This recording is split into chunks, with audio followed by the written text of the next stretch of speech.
We study pancreatic cancer because it's the fourth leading cause of death among cancers in America.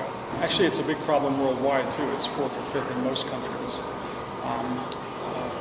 One of the big problems with trying to address research in pancreatic cancer is the fact that we don't have very many investigators in the U.S. at all. So there are maybe less than 100 people working on this disease, 100 different investigators in the U.S. working on it. It's an even bigger problem worldwide. So the U.S. has probably one of the strongest biomedical research programs in the world, and yet we have a sort of a weak program of pancreatic cancer research because we can't attract people to work on the disease. So one of the reasons that I came to China was to meet with the few investigators here who are actually interested in working with pancreatic cancer. And I'm interested in really trying to facilitate research anywhere that people want to undertake that disease. And we need more investigators in this disease all across the world. So that's what we're trying to achieve by coming here.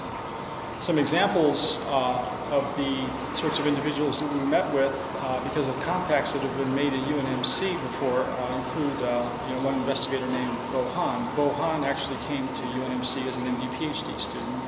He's back in China now actually because of for medical reasons, but he'll be returning to UNMC pretty soon. But Bo Han is a surgeon who works in a hospital in Shanghai where they do over 100 Whipple operations a year. A Whipple is a resection that you do for patients with early stages of pancreatic cancer.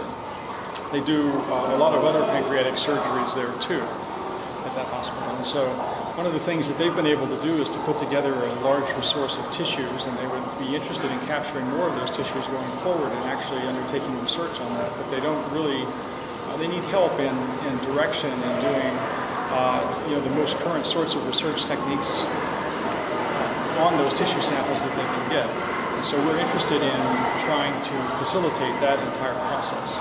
So we're going to enter into discussions with them about undertaking pancreatic cancer. I've met with several other individuals here too, similar situations. They have different interests in the disease, and so we think that it's a really good opportunity to forge bridges across the Pacific Ocean, in this case, where we can extend our expertise into a country that is developing now a larger research base. They have a lot of resources here, and they're trying to develop those, and we feel that we can have a positive impact on the way that they take that forward and really benefit mankind in the end.